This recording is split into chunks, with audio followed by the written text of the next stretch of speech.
Hello everybody. आप लोग कैसे हो? एक्चुअली यार अभी मैंने एक वीडियो रिकॉर्ड किया था लाइव का, लेकिन पता नहीं कुछ प्रॉब्लम हो जा रही है, इसलिए प्रॉपरली अब लाइव नहीं जा पा रहा हूँ। और वो जो लाइव है ना, वो शेड्यूल हो जा रहा है। There is some problem. खैर कोई नहीं। तो आज आप लोगों का जो है रिज़ल्ट आ गया, मैंने देखा टीयर 2 का सीबीएसई DRQ 26 टीयर 2 का रिज़ल्ट आ गया है। तो यही बोलना है कि आप में से जिसका जिसका सिलेक्शन हो गया है, बहुत बहुत बधाई हो भाई आप लोगों को। आप लोगों ने तगड़ा काम किया हुआ है। वैसे खुद के लिए ऐसे भावना नहीं आती है, पर चूँकि पता है कि जॉब बहुत अच्छी है और आपने इसका अगर टीयर 2 क्लियर कर लिया है तो आपने बहुत अच्छा काम किया है। आप बधाई के पात्र हो और सभी को मेरी तरफ से ढेरों शुभकामनाएँ।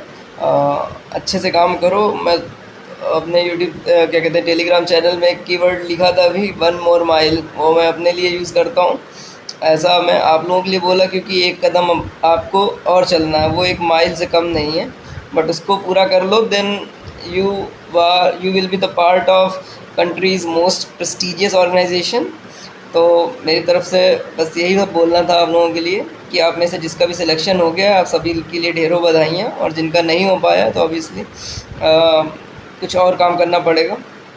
बुरा तो लगता है थोड़ा सा नहीं, एक्चुअली काफ़ी ज़्यादा लगता है। बट अपन उसमें कुछ कर नहीं सकते हैं, तो थोड़ा सा टाइम वेस्ट कर सकते हैं। अगर सिलेक्शन नहीं हुआ है तो कुछ आप जो आपकी इच्छा हो करो, कुछ ना करने का मन करे तो ना करो। मेरे साथ कुछ ऐसा होता है तो मुझे तो मैं मुझे एक्चुअली एक्सप्रेस करना पसंद है, और ऐसा ही होता है। किसी न किसी को मुझे बोलना होता है कि how bad I am feeling. But recent years things becoming little better. खैर ठीक है। तो अगर नहीं हुआ है तो आप लोगों का जो भी आपका कोपिंग मैकेनिज़्म है, जो भी आपका अप्रोच है, आप उसको फॉलो करो। और देन अगर आपका हो गया है तो आप लोग थोड़ा सा और काम कर लो टाइपिंग का, और इंटरव्यू का तैयारी कर लो। इंटरव्यू तो आप लोगों के लिए बहुत ही, असिस्टेंट सेक्रेटरी में जो भी इंटरव्यू देने जा रहे हैं आप लोगों के लिए, तो आप लोग आ जाओ, सीनियर बन कर के आ जाओगे आप लोग। तो आपका मोस्ट वेलकम है। अच्छे से तैयारी करो। देखो बहुत सारी चीज़ें हैं, जैसे लोग पूछ देते हैं कि अभी एक किसी ने मेल किया मुझे और उसने पूछा कि एरर परसेंटेज क्या होता है, या फिर देखो फैक्चुअल चीज़ें। तो आपको मैं बता देता हूँ कि मेरी लिमिटेशन भी उतनी ही है जितनी आपकी है। नोटिफिकेशन में जो चीज़ नहीं मेंशन है वो मैं नहीं बता सकता, और इसलिए भी नहीं बताता हूँ। कई दफ़ा स्पेकुलेटिव चीज़ें करनी मुझे पसंद नहीं है, खुद के लिए भी नहीं करता हूँ और आपके लिए भी नहीं करता हूँ। मैं चाहूँ तो पूछ सकता हूँ एक दो लोगों से इधर उधर कि कब क्या चीज़ है ये, लेकिन मुझे वो सब अप्रोच सही नहीं लगता है। अगर आपको करेक्ट जानकारी चाहिए तो उसका एक प्रॉपर चैनल होता है, आप जानते हो क्या करना चाहिए, then do it. If you want to exactly know it, and then what will be the marking scheme and what will be the error percentage allowed for the typing test, you should do that. Okay, I'm not saying it clearly, you must understand what to do.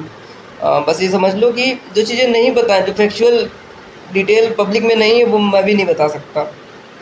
कुछ चीज़ें होती हैं, but ये जैसे किसी ने पूछा, अभी हिमाचल मंडल करके कोई यूज़र है अपने सब्सक्राइबर हैं, उन्होंने जो है कमेंट करके पूछा कि सीबीएसई में तुम्हारा वैकेंसी आएगी, कब आएगी? तो देखो कब आएगी किसी को नहीं पता। मैंने भी ऐसे ही एक सर से पूछा कि कब आएगी vacancy. Okay, and he said क्या करते हो आप लोग, तैयारी तो रोक नहीं दोगे ना? आपको नहीं पता है कि कब आएगी, या अगर पता भी चल जाए कब आएगी तो ऐसा तो नहीं हो सकता कि आप तैयारी रोक दोगे, तैयारी शुरू कर दो। तैयारी जो आप कर रहे हो वो तो करते रहोगे, तो आप भी तैयारी करते रहो। वही मैं आपको बता रहा हूँ, आप तैयारी करते रहो। बस ये समझ लो कि पर्सनल की शॉर्टेज जो है सब ऑर्गेनाइजेशन में रहती है, तो वैकेंसी आनी होगी तो आ जाएगी, और बस आप अपना अपना काम करते रहो, ठीक है ना? ऐसा इसमें तो कुछ ऐसा नहीं है कि सीबीएसई के लिए स्पेशल आप पढ़ाई कर रहे हो। स्पेशल तो नहीं पढ़ाई कर रहे होगे, कुछ एक सब्जेक्ट अलग से करने चाहिए तो वो अगर करने की इच्छा हो तो कर लेना, अदरवाइज़ आप नॉर्मली अपनी पढ़ाई करते जाओ। Let's come back to the main topic. जिन लोगों का सिलेक्शन हो गया है बहुत बढ़िया, आप आगे बढ़ो, काम करो। और असिस्टेंट सेक्रेटरी में जिनका हुआ है उनके लिए ढेरों कॉन्ग्रेचुलेशन, ढेरों बधाइयाँ। आप लोग आ जाओ, सीनियर बन के आ जाओ। जो लोग जूनियर और सेम पोस्ट पे आ रहे हैं उनके लिए भी most welcome. Do well, practice better and be consistent in your work. और कंसिस्टेंट होना तो कितना मुश्किल काम है, मैं तो एक्सपीरियंस करता हूँ, मैं बस एक ही चीज़ में कंसिस्टेंट हूँ, मुझे यहाँ बता नहीं सकता। उल्टी सीधी चीज़ें गेस कर सकते हो आप, लेकिन उल्टी सीधी चीज़ नहीं, दूसरी सही सही चीज़ है मेरी। बट फ़िलहाल मैं न्यूज़पेपर पढ़ने की कोशिश करता हूँ, but it's hard thing to be consistent.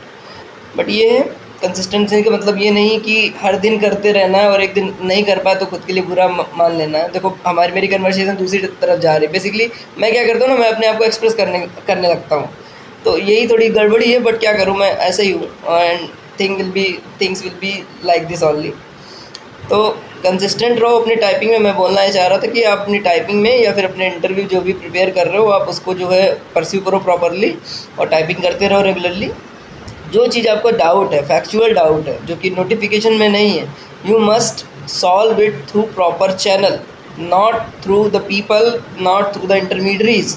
ये मैं कहना चाहूँगा आपको, है ना, क्योंकि जो चीज़ें आपको नहीं पता वो चीज़ें उनको भी नहीं पता है, और स्पेकुलेटिव चीज़ों पे भरोसा भी नहीं करना चाहिए। तो प्रॉपर चैनल से पता करो जो जानकारी आपको जाननी है और अपना काम करते रहो। मैं इस वीडियो को रखता हूँ और मैं मेरी तरफ से जो है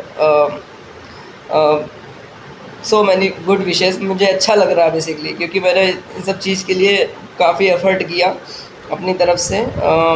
मेरे चैनल में मैं कभी सोचा नहीं था कि मैं इस तरीके की वीडियो वगैरह बनाऊंगा। मैं अपने लिए चीज़ें करता था, अपने लिए वीडियो डालता था। मैं ये वैकेंसी आई, फिर मैंने आप लोगों के लिए करने की कोशिश करी, जो कर सकता था मैंने किया, और पता नहीं बहुत ज़्यादा लाभ नहीं मिला होगा, लेकिन जो भी है, बट मुझे अच्छा लगा कि जो लोग मेरे से जुड़े हुए हैं, कम से कम 2-3 लोगों का स्टेज टू क्लियर हुआ। सो मुझे अच्छा लगा इस मामले को, ये चीज़ देख करके। ठीक है, तो keep doing the work you are doing and all the best, take care, good day.